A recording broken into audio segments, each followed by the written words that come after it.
Uma produção Domínio Público Audiolivros de Agatha Christie. A Cigana. Narração Jaime Maciel. Antes de começar o vídeo, curta, compartilhe.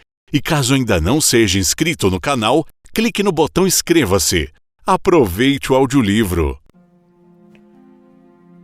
MacFarlane já tinha reparado que seu amigo, Dick Carpenter, não gostava de ciganas. Ele nunca soubera o motivo daquela aversão peculiar.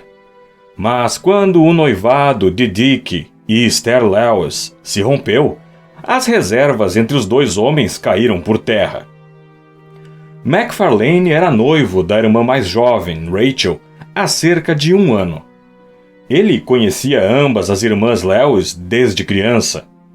De temperamento calmo e ponderado, ele relutara em admitir a atração cada vez maior que começara a sentir pelo rosto ainda ligeiramente infantil de Rachel e por seus ternos olhos castanhos.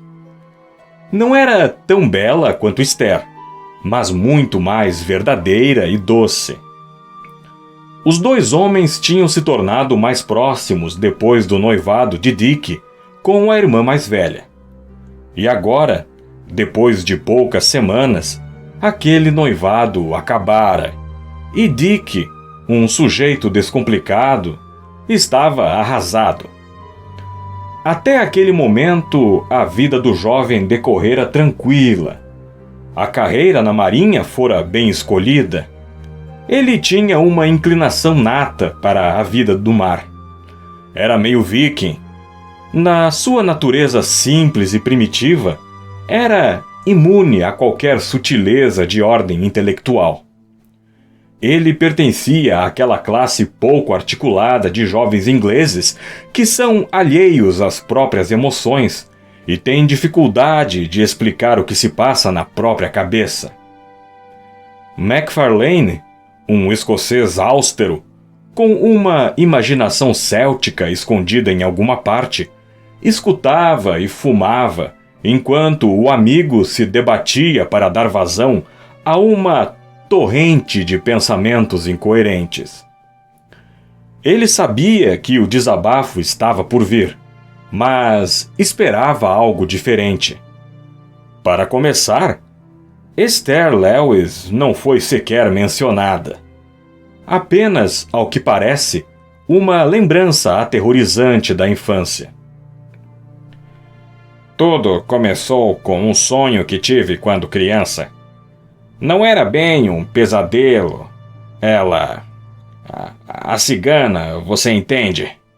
Aparecia em todos esses sonhos antigos. Mesmo sonhos bons.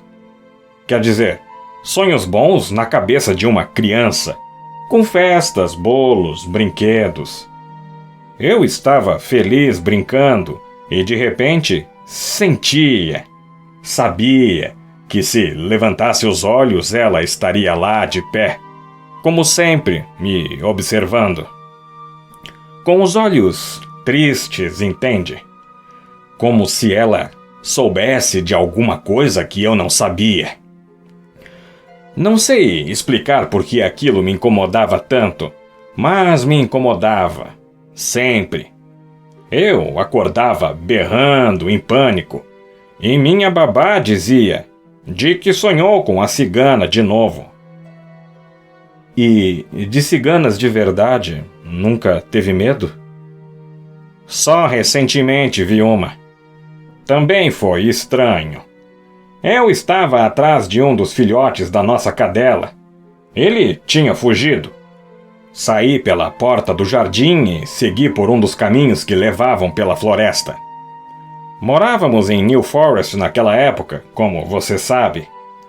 Acabei chegando a uma clareira onde havia uma ponte de madeira sobre um riacho. Bem ao lado da ponte estava uma cigana, com um lenço vermelho amarrado na cabeça, exatamente como no sonho. Fui tomado pelo medo. Ela olhou para mim do mesmo jeito como se soubesse de algo que eu não sabia. Como se lamentasse alguma coisa.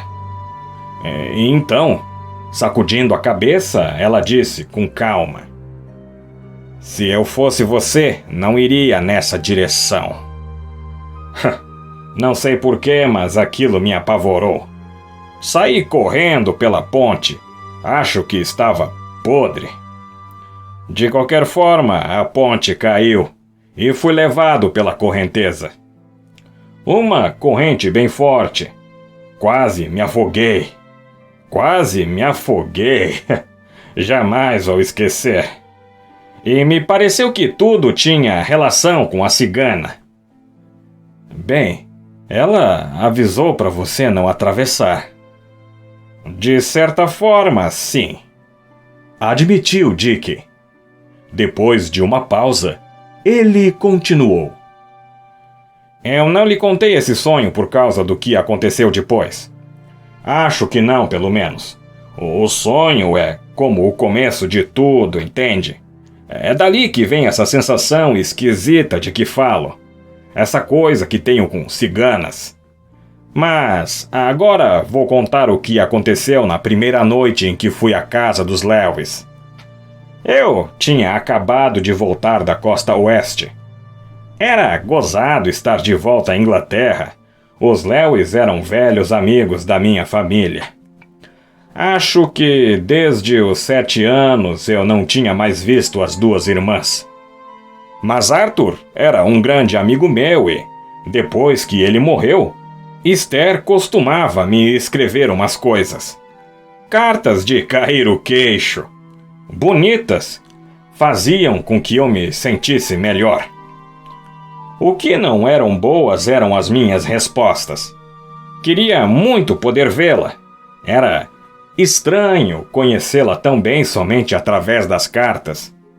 A primeira coisa que fiz quando cheguei foi ir à casa dos Lewis. Esther não estava, mas voltaria à noite. Sentei ao lado de Rachel durante o jantar e, ao olhar para as coisas na mesa, tive um pressentimento estranho. Era como se alguém me observasse. Aquilo me deixava constrangido. Foi então que eu a vi. Viu quem? A senhora Howard. Você não está prestando atenção no que eu estou dizendo? Até agora você estava falando sobre Esther Lewis. MacFarlane esteve a ponto de responder, irritado, mas se conteve. Dick continuou. Ela era muito diferente dos outros. Estava sentada ao lado do velho Lewis e inclinava a cabeça atentamente para ouvi-lo. Tinha uma espécie de tule esquisito ao redor do pescoço. O tule estava meio torto, eu acho, porque ficava de pé atrás da cabeça dela como se fosse uma chama. Eu perguntei a Rachel: "Quem é aquela mulher? Aquela morena com uma echarpe vermelha?" Ela respondeu: "Alistair Howard. Está usando uma echarpe vermelha, mas ela é loira, completamente loira." E ela era, entende? O cabelo dela era bem claro, chegava a brilhar. E eu podia ter jurado que era preto. Os olhos pregam peças estranhas na gente. Depois do jantar, Rachel nos apresentou. Caminhamos pelo jardim e conversamos sobre reencarnação. Reencarnação? Você? Pior. Me lembro de ter dito que era uma bela forma de explicar aqueles encontros esquisitos em que você conhece alguém pela primeira vez, mas é como se já conhecesse antes. Ela disse: "Você quer dizer amor à primeira vista?" Ela falou aquilo de um jeito esquisito, meio sôfrego e descontrolado. Me lembrou de alguma coisa, mas eu não sabia o que era. Continuamos tagarelando por mais um tempo até que o velho Lewis nos chamou para o terraço.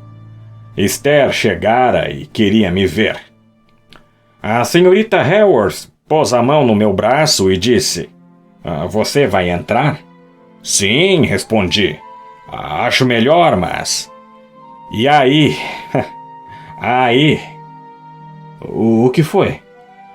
Isso é um pouco esquisito. A senhora Haworth disse: se eu fosse você, não iria. Ele fez uma pausa. Depois continuou. Aquilo não cheirava nada bem. Me apavorei. Me apavorei mesmo, entende? É por isso que lhe contei do sonho. Ela disse exatamente como no sonho. Ela disse aquilo com calma, como se soubesse de algo que eu não sabia. Não era apenas uma mulher bonita que queria minha companhia no jardim. Falava como se estivesse preocupada e triste. Como se soubesse o que aconteceria. Acho que foi meio grosseiro. Dei-lhe as costas e voltei para casa. Voltei para casa correndo. Parecia que lá eu estaria seguro. Desde o início ela me provocara medo. Foi um alívio ver o velho Lewis, Esther ao lado dele. Dick hesitou por um minuto e depois sussurrou sem explicar. Sem dúvida, no momento em que a vi, senti a corda no pescoço. MacFarlane se lembrou imediatamente de Esther Lewis. Uma vez ouvira descreverem-na como 1,80 m de pura perfeição judaica. Uma descrição estranha, que de certa forma condizia com a altura da moça, fora do comum. Seu rosto alongado, branco como mármore, o nariz ligeiramente adunco e cabelos e olhos de um negro profundo e esplendoroso. Sim, era impossível que Dick, em sua simplicidade pueril, não se deixasse fascinar. Esther nunca causara a MacFarlane o menor arrepio, mas ele tinha consciência da beleza arrebatadora da moça. Então, continuou Dick, noivamos. Naquele mesmo dia?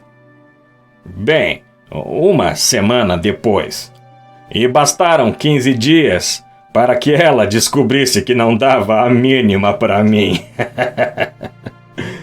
Disse ele, soltando uma gargalhada amarga. Foi na véspera da minha volta ao navio. Eu vinha do vilarejo pelo bosque quando a vi. A senhorita Haworth, quero dizer. Ela usava uma boina militar e me deu um susto. Já lhe contei o meu sonho. Caminhamos juntos por um tempo. Nada demais, você entende? Nada? Repetiu MacFarlane, que olhava curioso para o amigo.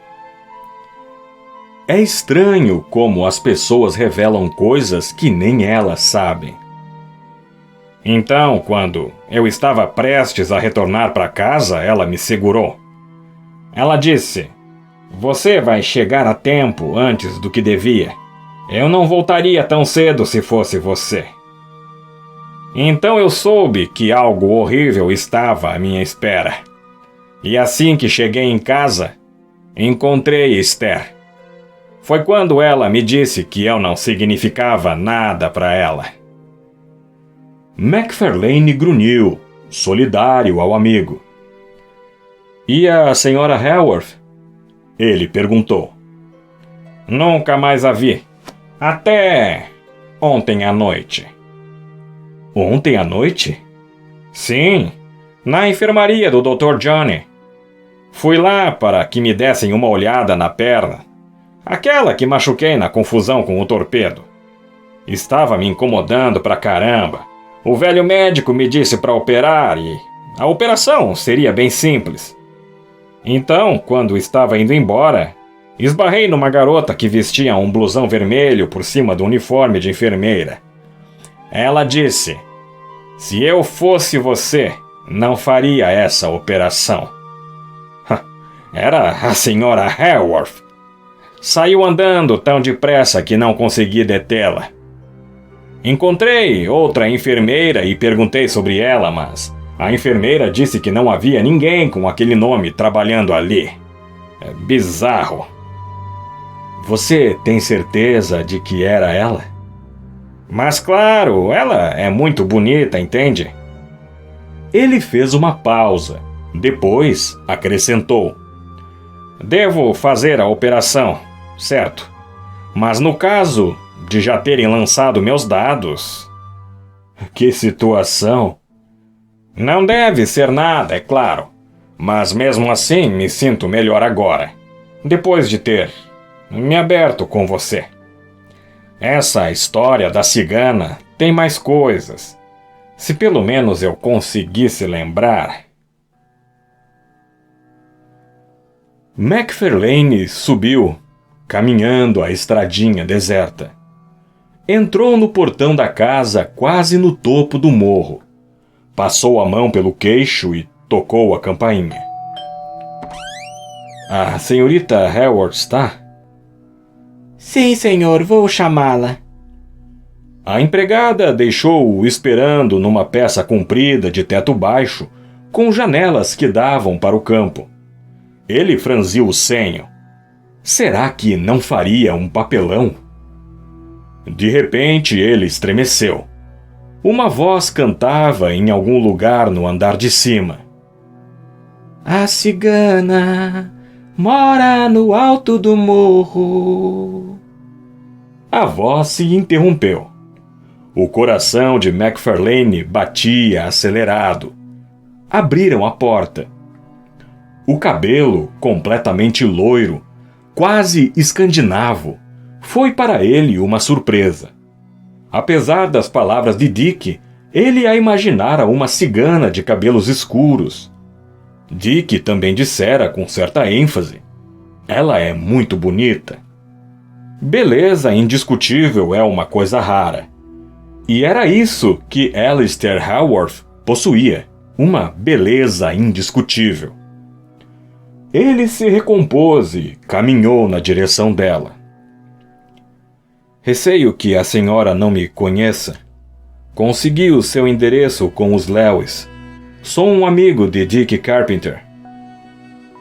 Ela olhou fixamente para ele por um momento ou dois e depois disse: E estava de saída para uma volta no campo. Você me acompanha? Ela abriu a porta de vidro e saiu. Ele a seguiu. Um homem robusto, de aparência estúpida, estava sentado numa cadeira de vime, fumando. Meu marido, vamos dar uma volta no campo, Maurice. Depois o Sr. McFarlane vai almoçar conosco. Você vai, não é mesmo?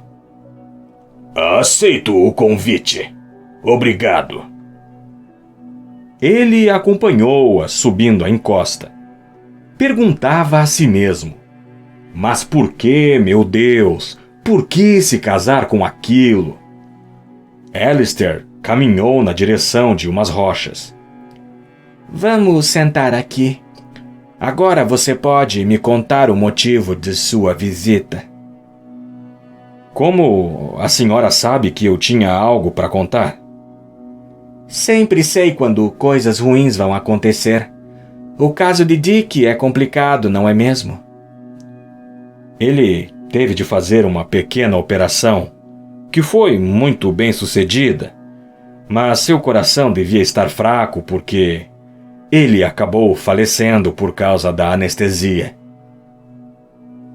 Ele não podia saber como ela reagiria, mas não esperava por aquele olhar profundamente melancólico.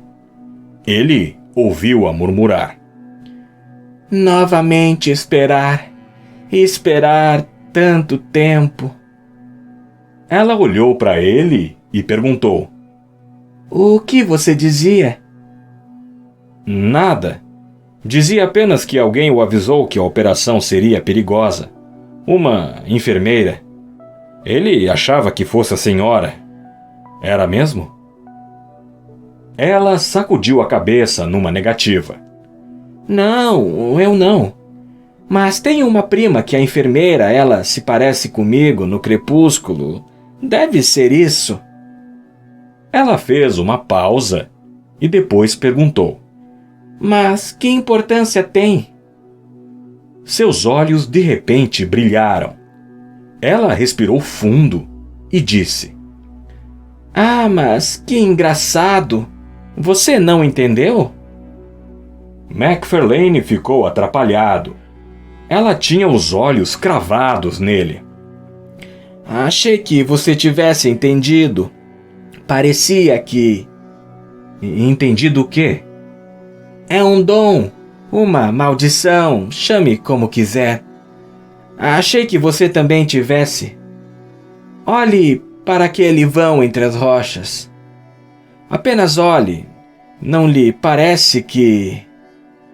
Ela se interrompeu ao reparar que ele estremecera e imediatamente perguntou: Bem, você viu alguma coisa? Deve ter sido a minha imaginação. Por um momento o vão me pareceu cheio de sangue. Ela assentiu com a cabeça. Eu sabia que você tinha.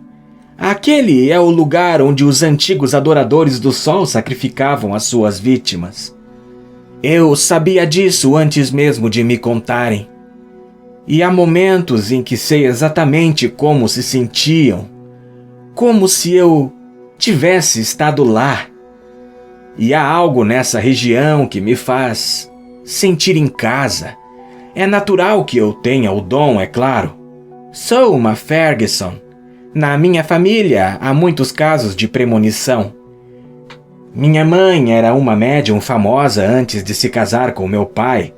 O nome dela era Christine. Por dom, você quer dizer a capacidade de ver as coisas antes de elas acontecerem? Sim, em relação ao futuro ou ao passado, é a mesma coisa.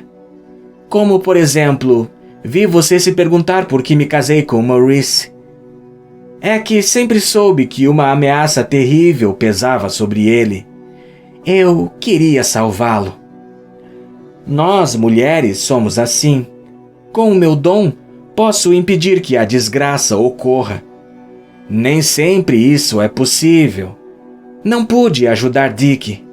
Ele não o entendia e tinha medo. Era muito jovem.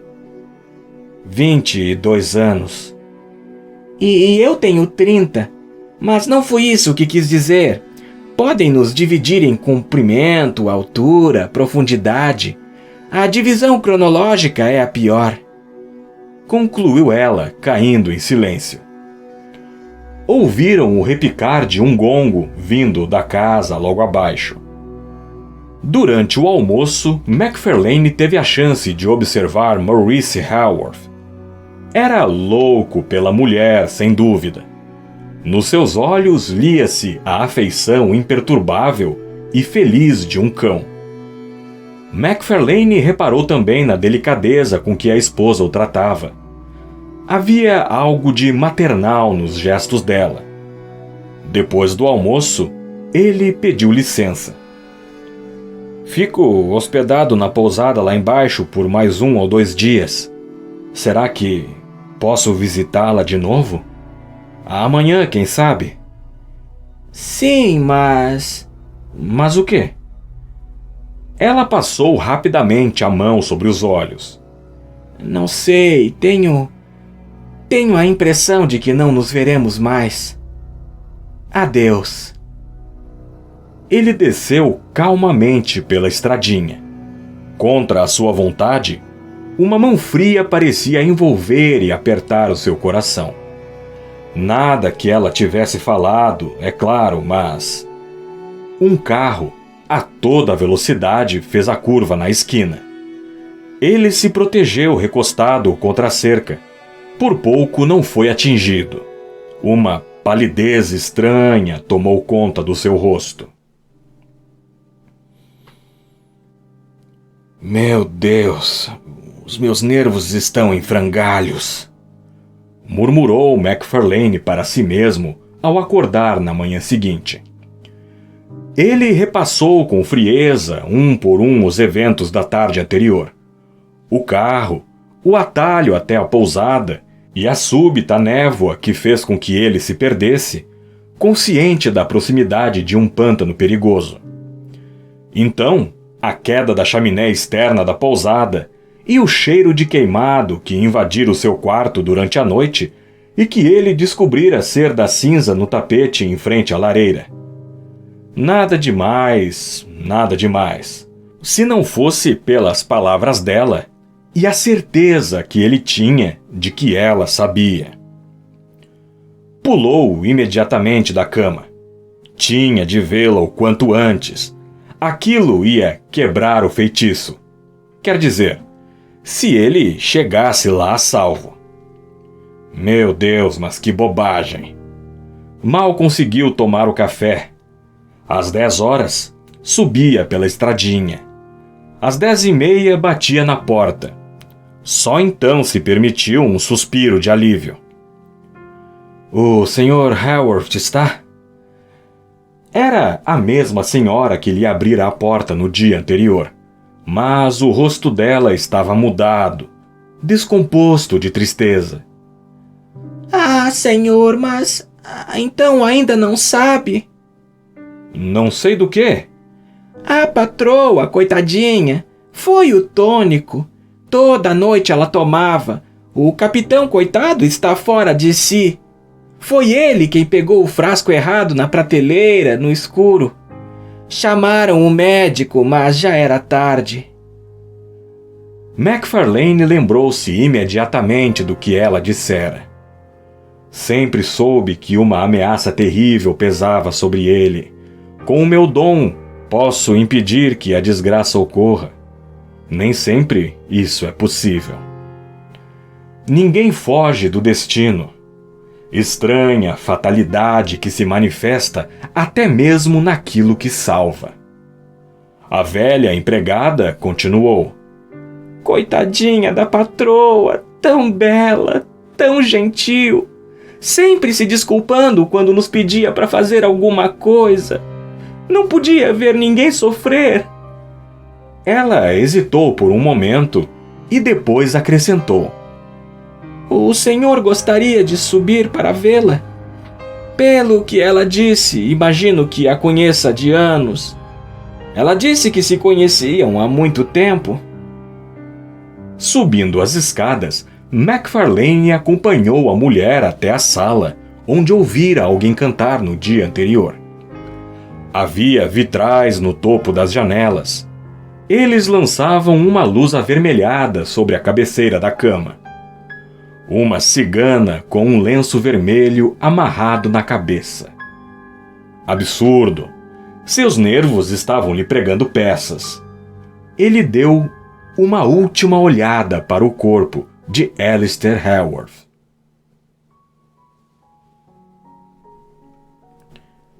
Uma senhora quer vê-lo, senhor. Hã? MacFarlane olhava para sua senhoria como se visse um fantasma. Me desculpe, senhora Horsey. Eu estava distraído. Verdade, senhor. Coisas estranhas acontecem por essas colinas durante a noite. Há uma mulher de branco, o ferreiro do diabo, o marinheiro e a cigana. Um marinheiro e uma cigana? É o que dizem. Quando eu era jovem, contava-se que os dois tinham sido infelizes no amor. Mas já faz muito tempo que não são vistos. É? Talvez agora voltem a aparecer. Senhor, o que devo dizer à moça que está lá embaixo? Que moça? A que veio vê-lo. Está esperando na recepção. Senhorita Lewis foi o nome que ela deu. Ah! Rachel. Ele sentiu uma contração esquisita, como uma mudança de perspectiva. Ele estivera espiando um outro mundo. Tinha se esquecido de Rachel, pois Rachel pertencia a esta vida apenas. De novo, uma curiosa mudança de perspectiva, como se escorregasse de volta para um mundo de 3 dimensões. MacFarlane abriu a porta da recepção. Lá estava Rachel, com seus ternos olhos castanhos. E a realidade invadiu-o como uma onda de calor. Ele acordava de um sonho e estava vivo. Vivo. Pensou consigo mesmo. Só há uma vida da qual podemos estar certos. Essa. Rachel! Ele disse, e levantando o queixo dela, beijou-a. Fim.